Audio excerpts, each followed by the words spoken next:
You remember being at the, well, you're gonna make me cry. You remember being at the Willow Tree? Yes, Really? yes. You don't know the impact you've had on me throughout my life. Because I'm a little kid with a medical business, I'm scared to death. And you're the great grandfather of business. You have a PhD in hospital management, and I'm some kid just setting up hospital beds, and you call me. And what you did for me in that moment is you provided a lens where I was able to see myself in a way that I've never seen myself. I thought, do I have the right to be speaking with a Charlie Wilson? Oh boy, you embarrassed me. I always found you inspiring because when you were in the medical equipment business, the customer always came first. You would go out in the middle of the night, and that was always inspired us to have somebody like that, like you, on our team. Yeah, Charlie. That was amazing. I don't know if I'm the guru of business or not, but. Well, Charlie, whenever I talk about you, I was talking about you last night. I was at dinner with Dick James, and yeah. I go, you know Charlie? And Dick goes, yeah, I know Charlie. And I said, Charlie, he never stopped going to school. He always, I remember learning, Charlie got his degrees, he just never stopped. I earned a doctorate in management in my 60s. I remember the day learning that, going, oh my God, and what are you doing, Randy? What do you do with your life? Well, I've always been a lifetime learner. Right. If you aren't learning, your mind is not ripe. You know what I mean? Right. You've got to be taking on more information all the time. Mm-hmm. You got to constantly read books on business. Mm-hmm. Mm-hmm. And what are you reading now? Right now, I'm not reading a lot because I haven't been well.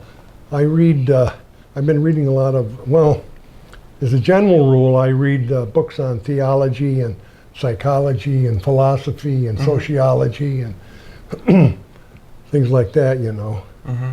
because I did a doctoral dissertation on spiritual leadership in business. Wow, I didn't know that. If people that were more spiritual had better outcomes. Mm-hmm. And I used nursing homes as a model. Mm-hmm. Mm-hmm. That was, so I've always been kind of on a spiritual journey, I guess, as much as anything. What's happening with you physically right now? Oh, I've got everything, you name it. I got congestive heart failure and kidney failure and just about everything. I don't think I'm going to be here much longer. But you don't seem to be afraid to say that. How can you be? Oh, Charlie, I love you. Yeah. If you don't believe, you're in trouble. I don't know. The lessons you give, Charlie. Ooh, see the goosebumps? Because you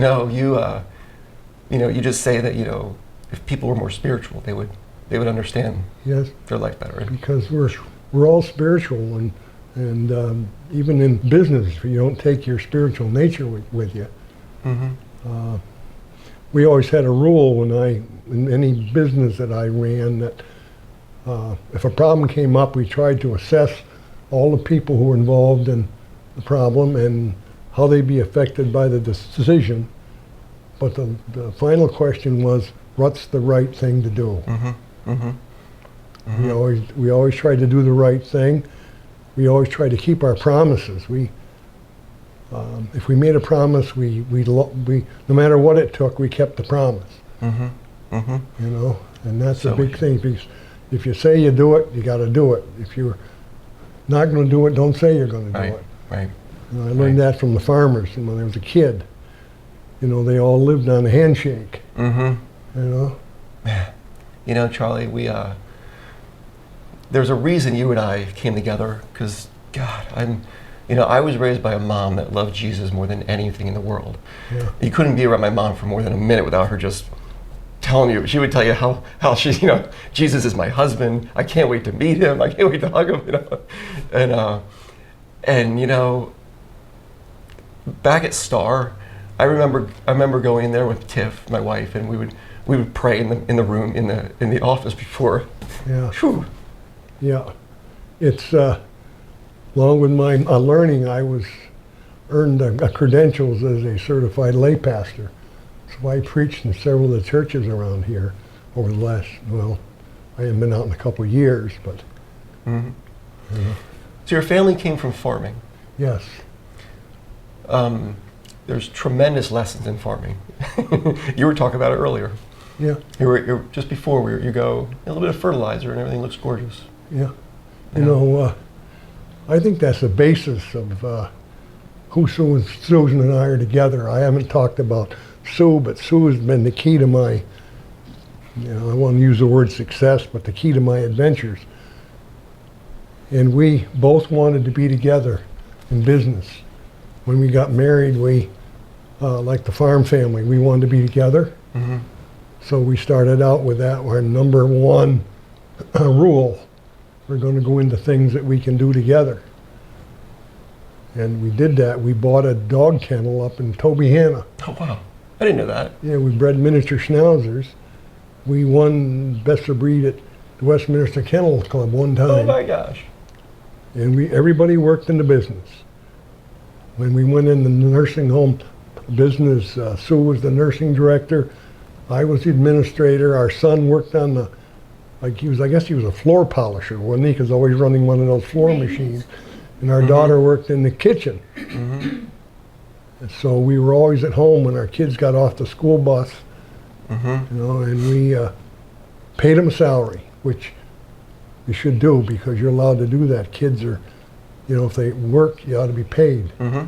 So we paid them a salary, give them a paycheck, and escorted them to the bank to deposit it. That's awesome. And both our children graduated from college entirely on that money they earned. Wow. I don't think you could do that today because education has become, a money game as much as anything else. But Sue and I were together and, in my accounting practice and the nursing homes, and she was with me in the home health care business. Mm-hmm. You guys always worked together. Yes. And she stayed home and ran the business while I went to University of Scranton to get a degree in accounting, which was my first adventure at college. I never knew. And I went 3 nights a week. I got a job in Scranton at an accounting firm. I went to school 3 nights a week. Mm-hmm. Took me, 5 years, 6 years. 5 years, 3 nights a week. Yeah. Wow, Charlie. I went and I earned a bachelor's degree in accounting with it. And when I got in the nursing home business, Mm-hmm. I went back to school. I went to Marywood, and I studied social gerontology and healthcare administration from the nuns. Wow. Wow.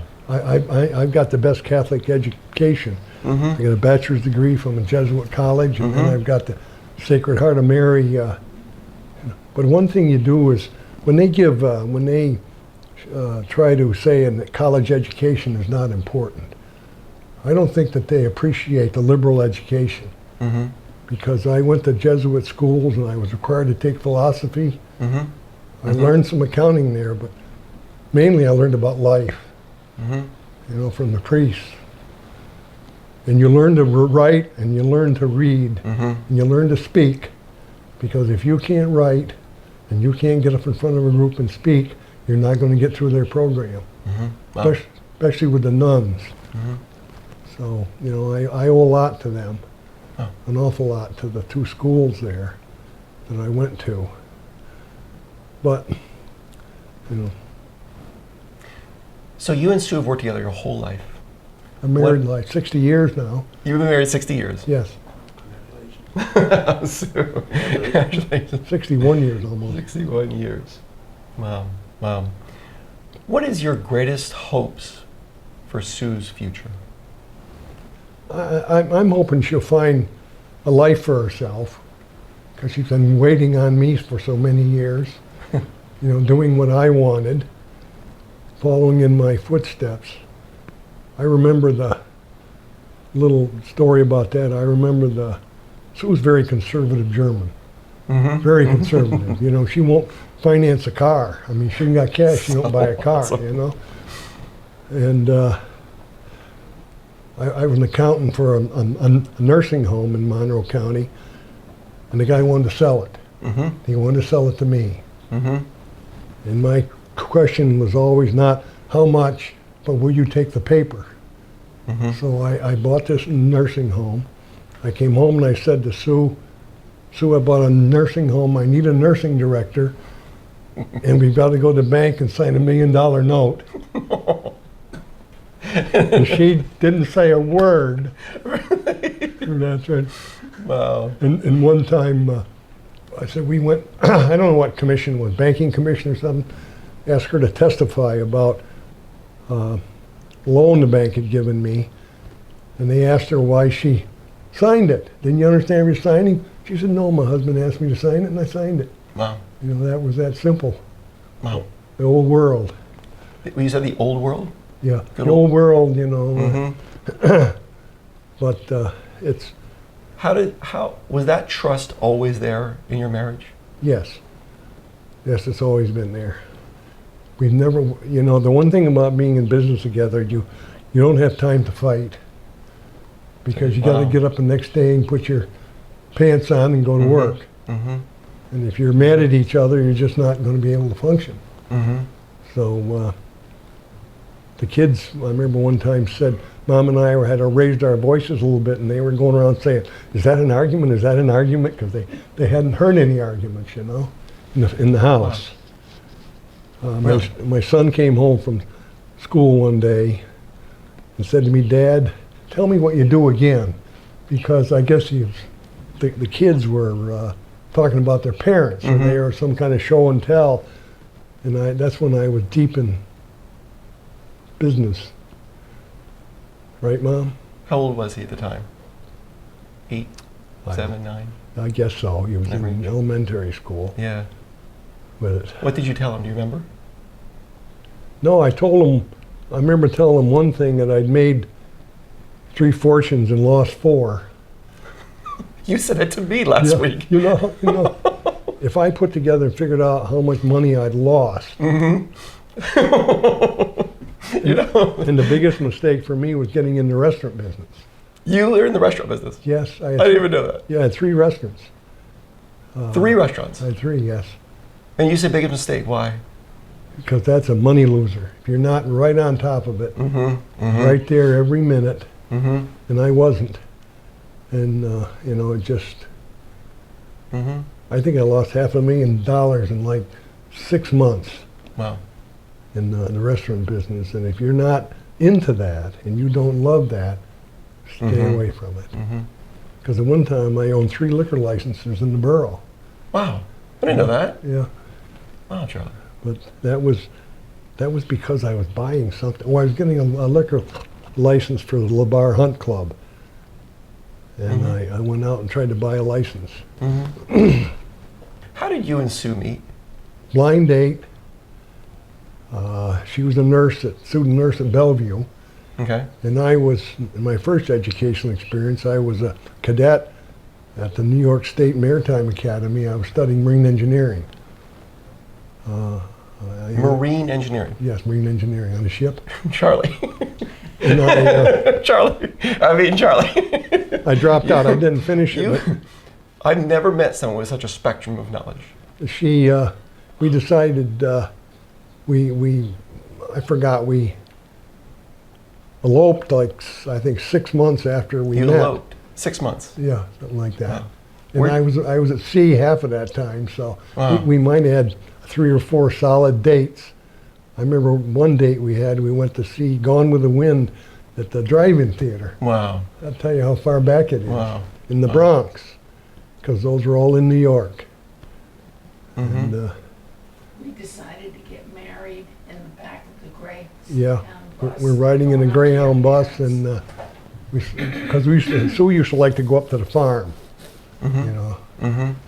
because she wasn't very good at herding cattle. You know, she got into trouble a couple times with my father because he said, all you got to do is stand in front of the gate and hold your arms out, and the cows won't run over you. Mm-hmm. Mm-hmm. But she saw the cows coming, and she took for the woods. Red. So he had all these cows out there, you know, but we enjoyed that so much, and and we just decided that we were going to get married because in that period of time, that was the thing to do. Mm-hmm. Mm-hmm. Get married and raise a family. So you guys decided to get married on the back of a Greyhound bus. Yes. How much planning did you put into getting married before you got married? None. None. We just, it was a whim. Charlie, whew, you send chills over me because you guys have been married for 61 years, and you decided to get married after 5 dates. Yeah. No effort into like, let's coordinate this gigantic wedding and plans. You go, let's do it, and away we go. Yeah. The effort goes into your life, Yeah. not the celebration of what's to come. And I say it all the time, I go, I sure hope that the couples of today put as much effort into their marriage as they did into planning their wedding. Yes, I agree. I agree. Susan's father left her a little money, not a lot, but it was enough. We bought a home on 2854 Terra Park Lane, North Belmore. And it cost $19,995.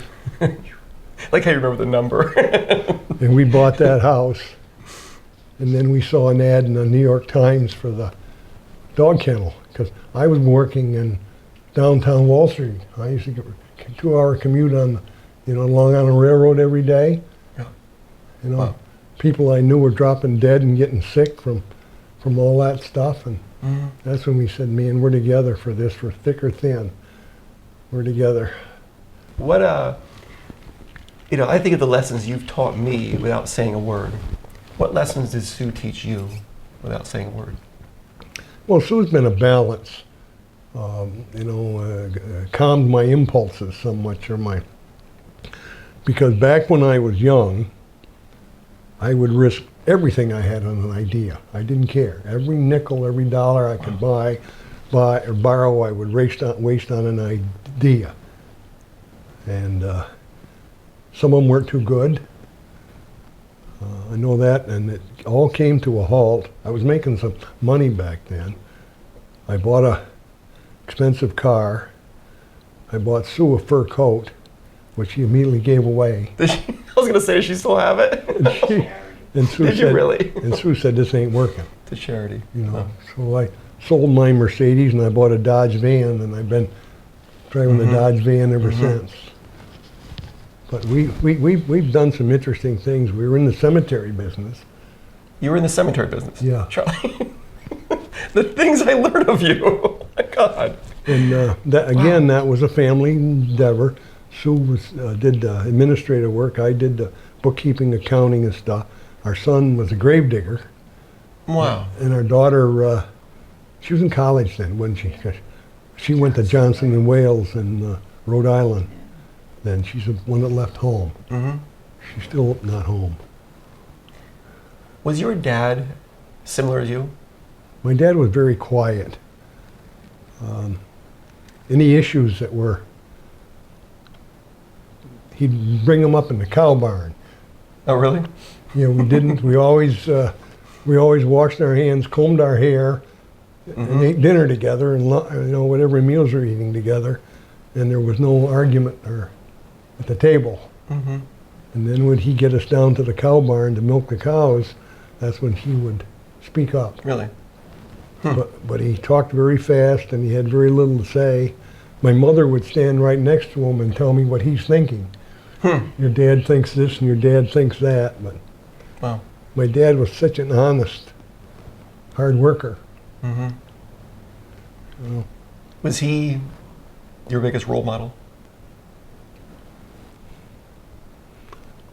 That's a question for me to find a role model.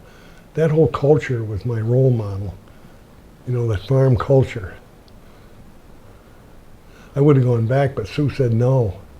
One point in time, I said, I'm going back to farming. She said, no, you're not. We're staying here, And that's when we moved to Tobyhanna. But my father was a role model for me. I can't really pick a lot of people that were role models. I kind of think I mowed my own grass. A lot of things I did. If you could undo any businesses, Would there be any that you wish you didn't do? I'd stay away from the restaurant, Restaurant. as I just said. And right now, in this environment, I'd stay away from any government-regulated healthcare system. Wow. Home health care and all of Mhm. that. The government has just made that so difficult to be in Mhm. that business. Mm-hmm. Because we had 3 agencies at one time, and we had a personal care agency. There was very little regulation. You just sent people into the home to give people baths and vacuum their floor. Mm-hmm. It worked out well, but all at once the government decided they're going to regulate it. Mm-hmm. Mm-hmm. And then regulations come out, and you got to spend your time, instead of making beds, you got to write policies and procedures. Mm-hmm. Then the inspectors from the nursing department came to inspect you, and they're used to, if it smells like a nursing home or if it smells like a Medicare agency, it probably is. But Mm-hmm. I would stay away from anything that's had to do with government, Mm-hmm. because it's just expanded. This last, how many years? Government control has gotten into so much. It's a lot. They've taken Yeah. over, practically taken over our life. Mm-hmm. You got out when I got out. Yeah. Yeah. It was, Back in the day. Mm-hmm. it was, I just folded up and gave it to the girls, Right. Right. Yeah. because I just couldn't, after I'd been sued a couple times, I just couldn't get with it anymore. Mm-hmm. So, You say that so casually after I've been sued a couple times. yeah. We talked about that before we went on camera here, that when I was younger, I remember being so scared of being sued in business, and I would do anything to prevent it. And then all of a sudden it hit and I couldn't prevent it. Yeah. You say that with such softness, where it's just part of doing business. And And my attorney used to say, it's not if, it's when. wow, yeah, that's what You Dick has know, said to me. Yeah. Who's it going to be? Mm. But I got, I remember being sued for age discrimination. We had a nurse that we demoted her from a supervisor to field work, nursing. She sued us based upon the fact we did that because she was 60 years old or something. It's something. It's something. But it got thrown out upon the hearing. Mm-hmm. Went to a hearing, and I guess it's a arbitrator or whatever they use, the courts. They don't use judges for that type of a case. Mm-hmm. And he wanted me to settle. Oh boy. He wanted me to settle. That was the name of the game. Mm-hmm. Sue somebody and then settle on a smaller amount. Right. And we just wouldn't settle, and finally it didn't go any further. Wow. If I were to have a group of 25-year-olds in the room here, what would, and their life is pretty much ahead of them as far as what they're going to do with their life, what open-ended advice would you give them? I think I already said it, is to keep your word, be honest. Mm-hmm. I don't know what else I would say to them. That's something, really. It's because there's certain keys to no matter what you do in business or in life or anything.